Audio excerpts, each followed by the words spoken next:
All right, welcome to the Remarkable Retail Podcast, Season 3, Episode 17. I'm Michael LeBlanc. And I'm Steve Dennis. Steve, we got a solo episode again together, which is great. I love our solo episodes. And by the way, thanks to all the listeners and viewers who are supporting the podcast. We're getting some great downloads and listens. And I got some great feedback this week from a very senior retailer here in Canada who loves listening to us when he barbecues, actually. And he said, you know, we're talking barbecue, of course, and he said, listen, I love your solo episodes as much as the guest episodes. So that's a great feedback from our listeners, and thank you to our audience. And we intend to do more of both in season 4 when we get to season 4, some solo stuff and some thoughts, and we're going to be on the road and NRF, so we might do some stuff at the big show in January. So lots coming up in season 4. But for now, this episode is Profitless Prosperity, which is a great title, and we'll get to that in a bit. But first, let's get into the news of the week. So earnings results coming out for October in the U.S. What are your thoughts on what you're seeing in retail results so far? Well, a couple things. First, the U.S. Commerce released their overall sales reports. And by the way, I think we just have to keep mentioning that the media just love to talk about month-over-month results for whatever reason, as opposed to year-over-year results. But the year-over-year results were pretty darn impressive. The consumer at least in the U.S., is continuing to spend pretty robustly overall. If you dive down into some of the category data, not too surprisingly, apparel, department stores had the biggest increases because they're comparing against pretty easy numbers. The home category keeps rolling along. E-commerce or non-store, it's not exactly e-commerce, but the non-store numbers, we're definitely seeing some moderation, which is to be expected. So, really strong numbers. The thing that's really interesting to me, which I can't quite make sense of, is consumer confidence is very low. So usually you see consumer spending fairly well aligned with consumer confidence on top of, just general macroeconomic factors. So it's a little hard to kind of line up the numbers in terms of consumer confidence, but certainly with still lingering stimulus, stock market's booming, the housing market's booming, people still aren't spending as much on services. The savings rates are incredibly high. So there's a lot of kind of capacity to spend that's there. I think the willingness to spend is being driven, partially by more people going out, traveling more, going back to work. So that drives certain kind of spending. And then certainly home continues to be really robust. On the earnings front, tremendous number of earnings reports the past week. We're not going to go through all of them. Well, we're not going through all of them, period, but we're also not going to get into a tremendous amount of detail. But, as you might expect, since sales have been strong, generally speaking, earnings have been strong. Yep. Still pretty interesting that most of the retailers that reported, you see some what I call rebalancing or moderation because of what you're comparing against. So department stores look great, comparing against easy numbers. Grocery, some other categories, not so great because they're comparing against booming numbers. But overall, the picture is pretty strong. On the earnings front, what a lot of retailers commented on was that they were able to have improved margins because of the scarcity of supply. So taking some price advances because of inflation. Yeah. But I think the margin picture is really more about it being fundamentally less promotional. I think the other part is some retailers, certainly in department stores, are good examples. They were really tight on expenses. They cut a lot of costs. And so I think they're leveraging some of these sales increases to the bottom line. A couple other quick comments. There's definitely been this narrative, and I think we talked about this a week or two ago, that maybe department stores are back because they're posting some pretty good numbers. And actually, if you look at what Macy's reported, what Kohl's reported, they are up on the so-called 2-year stack, comparing to the pre-COVID numbers. They have improved upon those numbers, both in terms of sales and profitability. I'm still pretty skeptical that this really suggests a renaissance. I think there's a lot of pent-up demand. And you called last episode a dead cat bounce, as the Wall Streeters would like to call it. Yeah, right? I just don't see it because I don't think anything has fundamentally changed in the general appeal of moderate department stores overall, and nothing major has really changed at Kohl's or or Macy's. Macy's talked about the Toys R Us thing and how their toy business doubled. Well, their toy business is tiny. There's nothing. What? Yeah, it was nothing. Kohl's a little bit more interesting because of their partnership with Sephora. That seems to be driving some incremental traffic. So that's good. So overall, I thought the Kohl's numbers were a little bit more interesting than Macy's. Last two things I'll mention really quickly. TJ Maxx companies had a really good quarter. They have signaled, though, that there are some issues on the supply chain because as you might expect, some of the manufacturers are prioritizing their full price channels. So great quarter, maybe some headwinds on the horizon. Sorry, one other thing I was going to mention, I forgot to mention earlier, Walmart Target's numbers really, really pretty strong. The interesting thing they said from the strategy standpoint is they really sounded like they're in pretty good inventory shape because they really moved stuff up and have gotten a lot of stuff into their supply chain and their stores in anticipation of the holiday.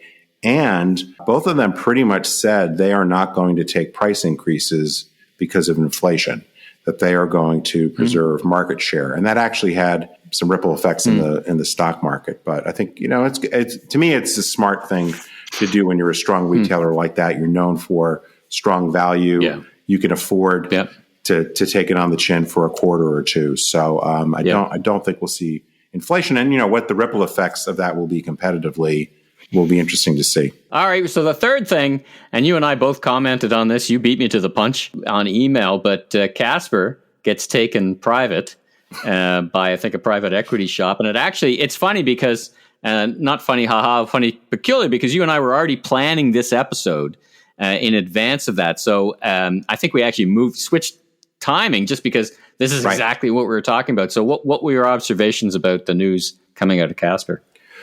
Well, we will get into this kind of profitless prosperity narrative around some of these disruptive brands in a second as part of the episode. But yeah, Casper, it's funny. Casper has been one of the darlings of the digitally native vertical brands, as they're called, and raised a bunch of money, growing very, very quickly, went public, I think, about 2 years ago.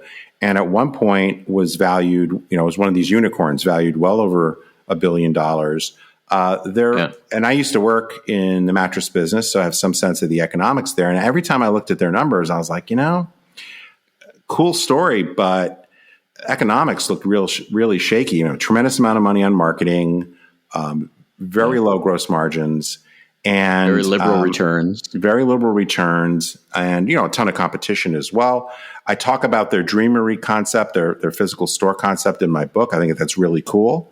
I always wondered what the numbers looked like on that, and it turns out they look pretty terrible. So the stock price has really, really collapsed. They were down to I think about $600 million in market value, and now they're going private at an even lower number. So this is a big run up and a big run down. So what we'll talk about a little bit in the episode is, is Casper just kind of this isolated example, or does this say something more about what's going on in the market? Hopefully gives them, they definitely need an infusion of capital to keep going. They've been burning through cash, and presumably this will be an opportunity to get them off the public market stage and do some sort of restructuring behind the scenes at maybe a number that works better for the new investors. Well, that's a great segue. That's our news segment of the week, but it's a fantastic segue into our full episode, which actually, again, we were already had this one on the dock to do, but the Casper news just kind of gave it topspin, so to speak, because it really helps us focus. But it's really about disruptor brands, the new direct to consumer, these digitally native vertical brands, the DNVBs. Let's take it from the top. What in your mind? This disruption word came out. You're a disruptor. It used to be unicorn. Used to be whatever. What in your mind makes a disruptor, and who are these disruptors? Who are these disruptors that you speak of? Tell me a little bit more how you're thinking about this. Well, some people may be familiar with kind of this idea of the legacy brand and then the insurgent brand. Some brand that takes on I guess it's the David and Goliath, I guess would be the other cliche, by finding some sort of vulnerability in the big guys model. So they reinvent, maybe they go after a particular weakness, some point of friction, or, or a little more nimble, Yeah. So there's a lot of different ways that can play out. The way it's played out in retail, I think number one has been leveraging, obviously, the power of the internet to go direct to consumer. So in some cases, you've got the DNVBs, the digitally native vertical brands, which started as online only, and we'll talk about the evolution on that in a second. But tended to go after a particular product.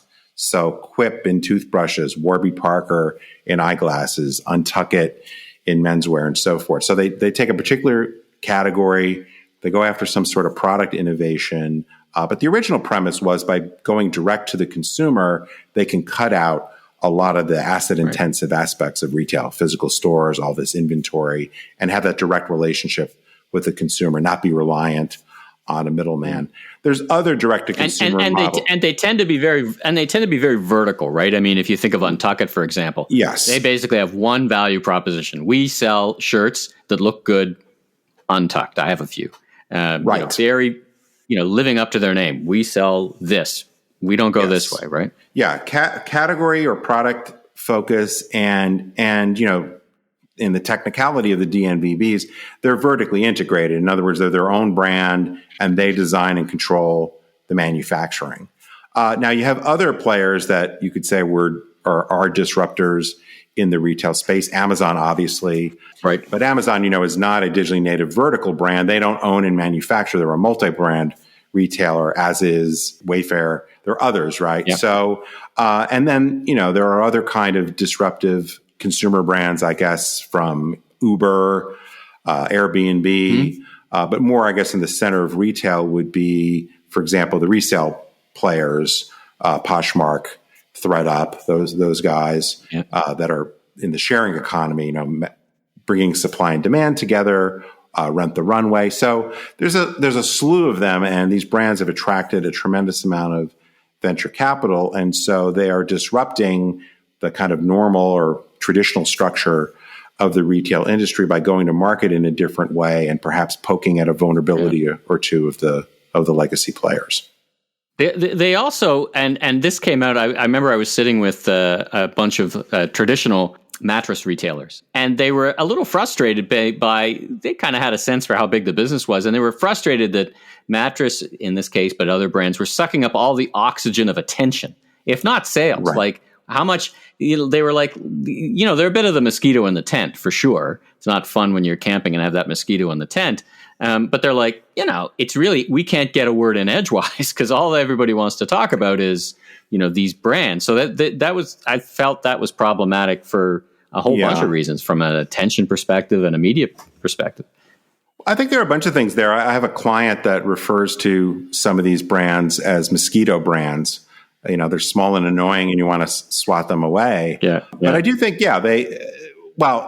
there's a lot of things going on. From a media perspective, they're fun to write about, usually, right? Because we've got something new and cool, maybe have a really charismatic founder or whatever.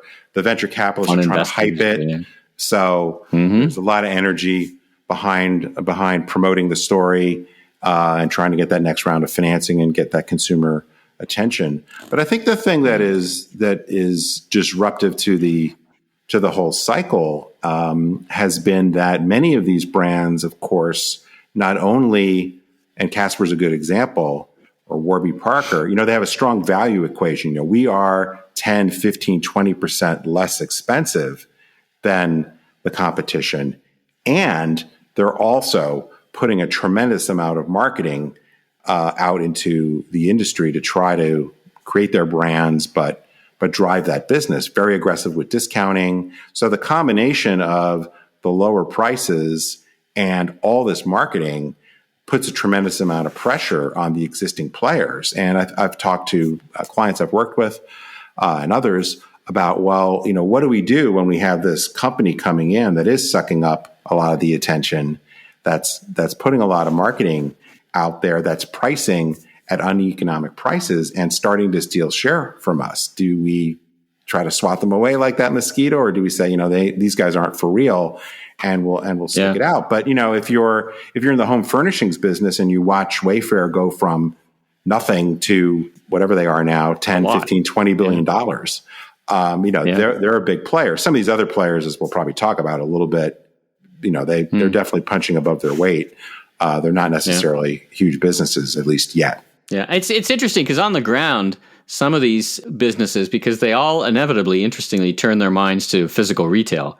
We'll get to that a little later, but they pay top dollar in the malls. They come in, they have the top dollars behind them for marketing. Yeah. They see it as a marketing tactic as much as anything. They go in the premium places. And as you've been saying, as we see these IPOs come out, as we get more information, we start to get both the size of the business and the profitless. And this is why this episode is Profitless Prosperity, because they're growing, but they're coming back down to earth a little bit for some of them, because the basic unit economics still matters, right?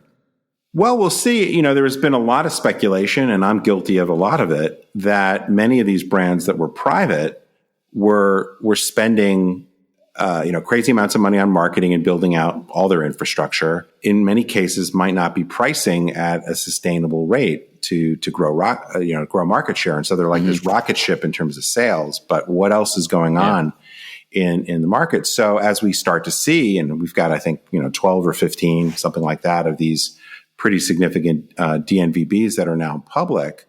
Well, now we're getting to see what the picture looks like. Yeah. And at least in terms of current profitability, most of them are continuing to lose a lot of money. Of course, the question is, because, Amazon lost money. Lots of companies Tesla loses money. There's plenty of companies that look to be enduring brands that have lost money for an extended period of time. So it's hard to really tease out how much of this is kind of the normal growth curve that will allow them to be these powerful brands versus basically, kind of the emperor has no clothes, that there's just a lot of hype around these. So I think it's hard to tease out. We had Dan McCarthy back with us a few episodes ago to look at some of the unit economics. And I think some of that kind of analysis is very helpful to try to figure out what the long-term prospects look like. But it's pretty scary really to see, particularly some of these brands that, Wayfair is 17, 18 years old. So it's not like it's a new company. Some of these brands are more than 10 years old. So you would expect they would be maybe more on a glide path. COVID's, on the one hand, changed a lot. You would generally think for e-commerce driven brands that would be a good thing for their business. But if you look at Warby Parker's numbers and some of these other companies, it helps the Pelotons of the world. Yeah. And what I sometimes think about, so we should talk about Casper getting, going private is eventually, and a lot of these investors want their liquidation moment. They want something to happen to these brands. In Canada, there was a mattress brand that was a Canadian competitor to Casper. It got bought by Sleep Country, which is the biggest mattress retailer in the country. So that's not a bad outcome in some ways for some of these brands to be kind of bought and folded in. Everybody gets their money's worth at some rate. The question in my mind, and I don't know if either of us know the answer to this, is Casper the thin edge of the wedge, the camel's nose in the tent, or is it an outlier? It got taken private for a way less valuation than it was prior. So is that a sign of things to come, or is that kind of an outlier and other businesses are more solid and have a better future? Direct-to-consumer brands are not new. Williams Sonoma, Sur La Table. There's a whole host of these mail order catalog businesses, basically LL Bean, Land's End. These were direct-to-consumer, vertically integrated, not digitally native, analog native, I guess, new acronym, that have been around forever. And guess what? They started direct-to-consumer online, but online back then was the catalog. And then, here's the crazy thing, they opened stores. When they opened stores, they discovered that their mail order catalog business got better when they opened stores. And then when things moved on online more, they discovered that stores helped their online business. So all of this was very known 20 plus years ago. So it's really not, obviously a lot has changed, but the whole concept of direct-to-consumer and the vertically integrated brand is pretty common. Certainly, many of these brands are going about it in a different way because they can pick their real estate today. They are fundamentally built on one platform. And so the omnichannel harmonized piece of it is easier for them. They don't necessarily have to break down the silos and fix things that have existed in the incumbent brands. But a lot of the model is very true. So to answer your question, I do think, there's been a lot of reports that Casper has been a little bit of a mess in terms of operating. So some of this can be chalked up to execution. But I think the broader lesson, and when we look at some of these businesses, is to ask the question, well, number one, how big is the addressable market really? Because many of these brands found that it was fairly easy to find like that perfect customer. But then, and those customers were basically finding them because they had a perfect value proposition for a certain amount of customers. Yep. These customers are using organic ways to find them. So that first 10, 20, $30 million of revenue came pretty quickly. But then you get to the point where you have to go find customers. And when you're really trying to find customers, number one, it gets really expensive. Number two, you're typically trying to steal that customer away from somebody else. So like Bonobos, sure, in their second or third stage of growth, they're basically trying to get the Nordstrom customer, right? And Nordstrom knows who their customer is, and they're going to try to hold on to them. So it starts to become really expensive to grab that next level of customers. And or you then decide, as many have, to go the wholesale route to try to expand, which is, not exactly direct to consumer, but that's a technicality.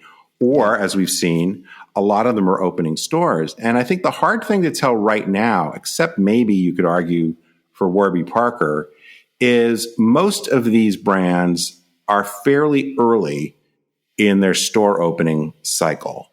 And most of them open, you mentioned this earlier, a lot of them open, they pay premium rents. They're in, the kind of locations that are kind of a layup. Like if you have any kind of business, you open up next to the Apple store in Soho, or you go into one, it's not hard to figure out where those first 20, 30, 40 locations are. Like they're all, go down to Austin, like you can find, there's the Yeti store, there's the Outdoor Voices store. Yeah. I mean, it's that part is not too complicated, but plenty of brands that are really niche brands, they never get beyond 40 or 50 stores. Like nobody talks about Kiehl's, if you know that brand, being 800 stores, right? I mean, people understand that it's got its niche, a very good niche. So I think it's very hard to understand. I mean, all we know is that many of them have opened these stores and overall they're still losing money, but it's pretty hard to tie together how much of that is related to their store expansion,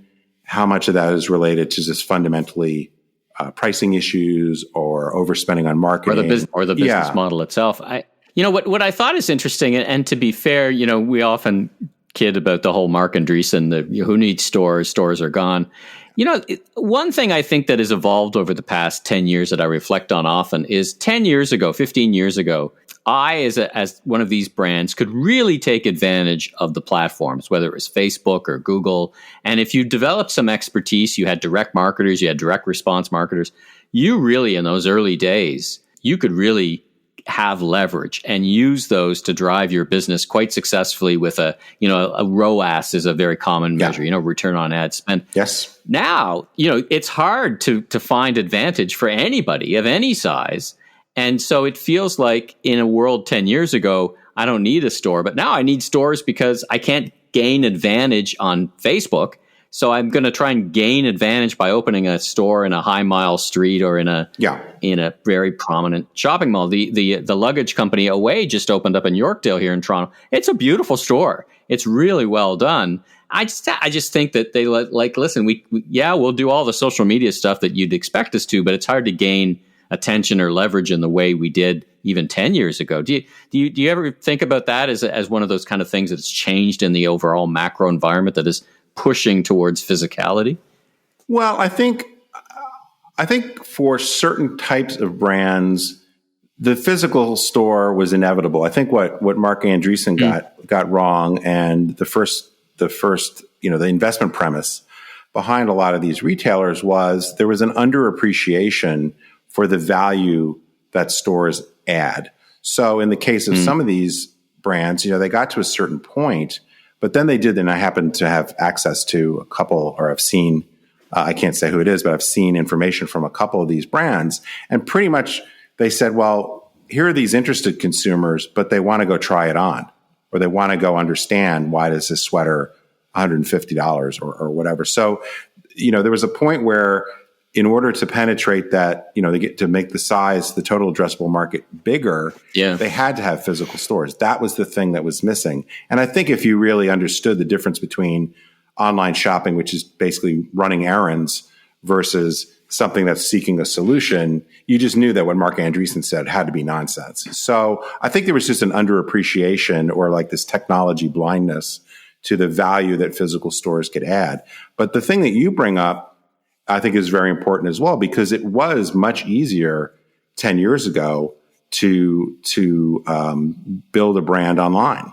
It just wasn't that costly. I remember I had a client about 5-6 years ago where I said to them, well, the good news is you're doing pretty well. The bad news is Facebook is going to figure this out. And so I don't know enough about it to say, oh, you got 6 months or you have 2 years. But there's just no way that Facebook and Instagram and Twitter didn't have much of an advertising model back then. So it was inevitable. There's no way. I saw the same thing again. I didn't know enough to predict when, but it was when, not if, that they were going to say, hey, all you guys riding for free off the bus. Yeah, I call it, I don't know, maybe if I stole this. Out. Yeah, I don't know if I stole this from somebody else, but I call them like the marketing toll booth operators, right? It's like when eventually you figured out like, well, where I want to go is on this road and you own the toll booth. Well, it's like, well, how badly do you want to go? And right. And basically you auction it off. And so I think the phenomenon, this is a little bit maybe inside baseball, and it's a little bit of Dan McCarthy's work, I think, gets at this, but just to sort of picture it is, if you can find that first batch of customers pretty easily, or they essentially find you've got really low cost of acquisition. The customers that love you the best tend to spend more, and they're probably not as price sensitive. So that's a beautiful customer lifetime value segment, right? Or cohort.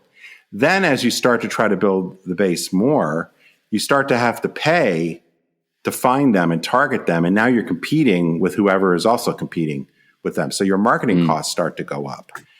When you think about those additional cohorts you start to add, they're not the most perfect fit for your business model. So their total lifetime spending is likely to be lower, and they probably are more price sensitive.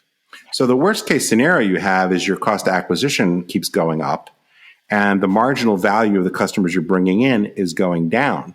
And essentially what I think has happened at Casper, has happened at Wayfair, has happened at some of these other companies, is they're now realizing that, yes, the more we're spending more to bring them in, but the incremental value of the customers we're bringing in is not economic. So that has to be reset. The store investment conceivably does a few things. One, it increases the total addressable market.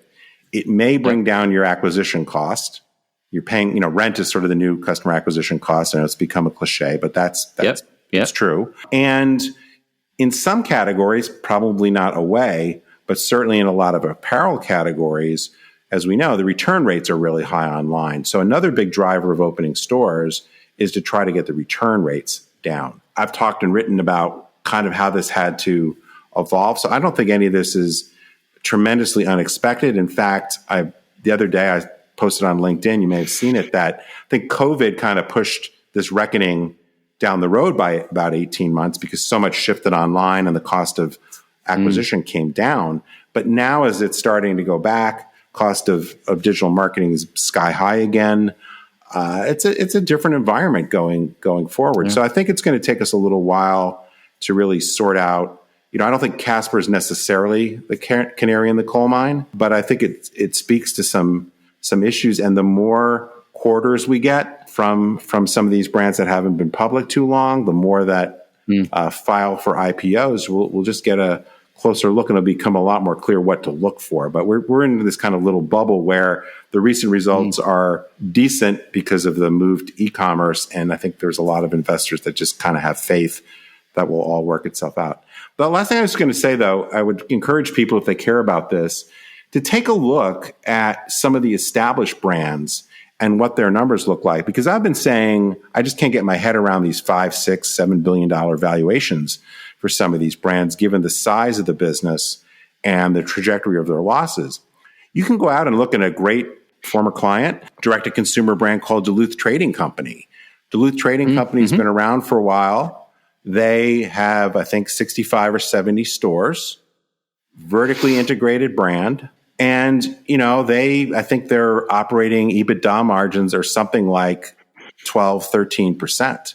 So here's a business that's, $600-700 million, which is way bigger than Allbirds. Yeah. Considerably bigger than Warby Parker, and has 60, 70 stores like Untuckit, Bonobos, and others do, and some of them are moving to that number. And, they're cranking out pretty good money. Now, I don't think anybody thinks they're a hyper growth story at this point. So, they're not apples to apples, but I think you can look at American Eagle. You can look at some other companies that are essentially vertically integrated direct-to-consumer brands and have a frame of reference and ask yourself, well, if Duluth Trading Company is valued much less than Allbirds, is Duluth Trading Company undervalued? Yeah. Or is there just a because there's something about, misalignment in the universe, right? Right. Saying, I mean, it just, obviously Allbirds and these other companies, Rent-the-Runway, whatever, pick your favorite one. They're all, early in their maturity curve, but you have to be able to work your way to being a fairly sizable business with decent EBITDA margins, in the not too distant future, or the discounted cash flow, not to get into financial theory here, but like it doesn't, something's, one of those numbers has got to be wrong. But it's, it's well put. That's well put. But it's typical with, these, and you've said it many times, these stocks are valued on the story, and, the way the stock market works, the venture capitalists want to IPO it, and, there's some people that just will buy any super sexy stock. And so it's the greater fool theory, I guess, is what you call it. Or they're hoping, Unilever they buy Dollar Shave Club at what now looks like to be a crazy price. Walmart bought Jet at a really crazy price, and Bonobos and some others. So, you don't want to be the one left holding the bag. I think or when the music stops or whatever. It is a game of musical chairs, and it's funny. I got to put my hand up. I bought Rivian stock last week. There's a stock that came out IPO more valuable than Ford, and they haven't made a truck yet, basically, right. in the market. So, but I bought the stock, and you know what? It's actually doing okay. It's a beautiful truck, by the way. Talk about a great story. And I wanted to end this episode on a positive note, because I think out of all this, out of these brands, some may get taken out, some may not survive. Ones like Warby Parker may consolidate. They may have the strength to bring in several. Like, there's a lot of paths to success for many of these brands. And what I love about it, listen, I love talking about them. I think they're doing interesting things. Sometimes the business model looks a bit shaky. Sometimes I just don't get it. And sometimes I'm wrong. And somebody sees a lot of great things in them, and sometimes they don't succeed. But it is, I wish them all the best. I find it fascinating, one way, shape, or another. And I think there's hope for some of these brands in one way, shape, or another. So I like to remain optimistic about some of these brands. Absolutely, yeah. Some will absolutely turn out to be great brands. I mean, the only thing that really I find a little bit sad is when the venture capitalists or the investor world supports these brands to kind of a crazy degree, and it puts unfair pressure on retailers big and small to compete, because basically the venture capitalists are subsidizing this crazy amount of marketing, and in many cases these unsustainable prices. It unlevels the playing field, basically, because these brands pay outsized amounts for the technology they're buying, for the people that they're hiring, for the stores that they're leasing, for the on and on and on. So I think there is a distortion element to it that is net negative, I think, to the industry in some way, shape, or form. But I do think the flip side of that is that these disruptor brands, they make, hopefully, some of the legacy brands stronger, because they show new and different ways to do business, whether that's more asset light model, more showroom model or whatever. Most of them to me are great depictions of what I call harmonized retail, right? They build it as one brand in many channels, not omni-channel, multi-channel that you have to integrate and deal with all these silos. Most of them are very customer data driven. So I think there's a ton to be learned from retailers big and small, but say more traditional type of retailers by looking at what these companies do to be customer centric, to really zoom in on that customer journey, to think about go-to-market strategies in a really different way. And, that brings great value to the consumer for sure. And in many cases, I think that just sharpens the saw for other retailers. So I'm all in favor of more innovation. But I do think at some point, you're not really prosperous if you don't make any money. Great way to wrap. Listen, this has been a great discussion, and I think we'll come back to this as things evolve over the years, but really nailed it, I think, in terms of this, trying to understand their role in this big retail ecosystem that you and I love. So why don't we leave this episode there? We've got a couple more episodes left in the season. A reminder to all of our viewers to be sure and check out our YouTube site. We generally post the content from this episode that you're listening to the next day or the day after, and sometimes there's some bonus Easter eggs, and then you just get to see me and you kind of in live and maybe watch that over your cornflakes in the morning. So yeah, there you go. And speaking of Dollar Shave Club, I canceled my subscription. I think everybody can tell a little bit. But there you go. Makes you look very rugged. Yeah, I guess. All right, well, let's leave it there. And that's a wrap on this episode. If you like what you heard, please follow us on Apple, Spotify, Amazon Music, or your favorite podcast platforms, so you can catch up with all our great interviews. Subscribe so that just automatically shows up. Tell your friends, and also in new insights and new episodes will show up every week. So tell your friends, because that will help us share the word, the good wisdom. Now be sure and check out, and be sure and check us out on our new YouTube channel. Not so new anymore. We got a couple of episodes up there, and just look for Remarkable Retail. And I'm Steve Dennis. You can check out more of my work at my website, stephenpdennis.com, or on Forbes, or on Twitter. And please check out my second edition of my book, Remarkable Retail, How to Win and Keep Customers in the Age of Disruption, available just about everywhere books are sold. And I'm Michael LeBlanc, producer and host of the Voice of Retail podcast and a bunch of other stuff. You can find me on LinkedIn, learn about me on meleblanc.co. All right, Steve, great episode. Look forward to chatting again next week. Be safe and have a great rest of your day.